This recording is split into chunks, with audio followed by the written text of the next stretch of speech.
Most of us make resolutions for the new year. Some of us want to get into better shape or perhaps be a little more organized. Or maybe both. But part of the whole resolution is to stick with it. So we asked sports psychologist Dr. Eddie O'Connor to explain how we can make our resolutions part of our everyday lives. And that's really the trick, is how you're going to be able to get your action plan.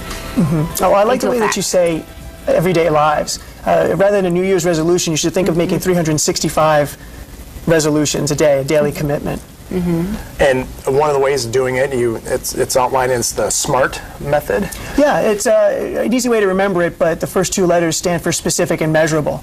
It's great to say, oh, I'm going to do my best, or I'm going to lose weight, get in shape. What does that look like? What does that mean? If you don't really define that, you're not going to get anywhere. Then it's achievable. A lot of people want to set super hard goals to say, well, if I get at least a little bit of the way, then that'll be good. But what happens when you don't meet your goals? And you set out a resolution or a commitment. I kind of like calling it a commitment because it's there every single day when you give yourself a commitment. You have a personal story yourself. Yeah, well, as kind of using these things, I lost 25 pounds about 2 years ago, and you have to keep that going each time. Then we do the Tough Mudder, which is a great 12-mile obstacle course race, and stay fit. So that actually gets into the other part about not only achievable, but then the R for relevant. You know, what was meaningful to you? So those types of races and being fit is more of a personal value. If you're going to quit smoking or do something because your doctor said so, you're not going to stick with it. Yeah. And then the T is time limited. You have to have a limit. If you don't set a goal and know when it's going to end, if you want to lose 5 pounds, is it by 3 weeks or by next January? So do you have greater success? And this is my plan when I made my resolutions this year. I made 2, and I said, okay, you know, one of them is to make a new recipe a month, at least one. You know, kind of set the timeline on it. Yes. Said thought something that would be achievable. I know how busy I am. A lot of people have that same issue, and really just kind of figuring out, got a plan for January, what it's going to be. I mean, do you see more success with all the people that you talk to, you know, in what you do, when people do kind of think it out a little bit more than just say, hey. Yeah, a lot more, actually. I mean, you'll know that you go to the gym in January and then half the people are there in February. So a lot more people when you set it this specifically. And what you're talking about is not only knowing where you're going to go, the outcome, but you have to really set the goal or the resolution with the process. So if you're going to make a new recipe every month, how are you going to do that if we were going to work together? What is your daily commitment, weekly commitment?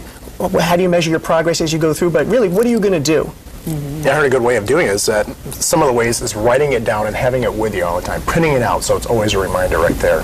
That can be helpful. I don't know about carrying it with you. I know a lot of people that don't take it out or look at it. right. In telling people, you know, that creates accountability too. True. That's a good one. For some of my earlier races, I told all my friends I would tease me if I didn't finish with it. So there's a little bit of that pressure. And social support can really help. But another story is a friend of mine a number of years ago, we're going to the gym for months, doing well. I broke my collarbone, couldn't go anymore, and he still refers to it as the day that we broke our collarbone because he hasn't been back in. So you can't depend on the social support.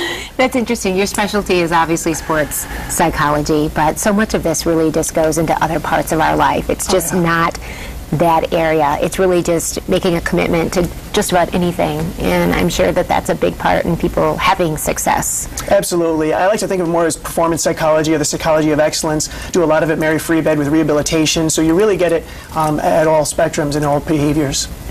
Now you're talking about falling off after a certain amount of time. Many of us do. I'm guilty of that as well. Would it be all right to reward yourself? A couple months or 3 months into it, let's say you lost, half your goal or half your weight, if that's what your resolution or commitment is, like buy a pair of pants that fit now.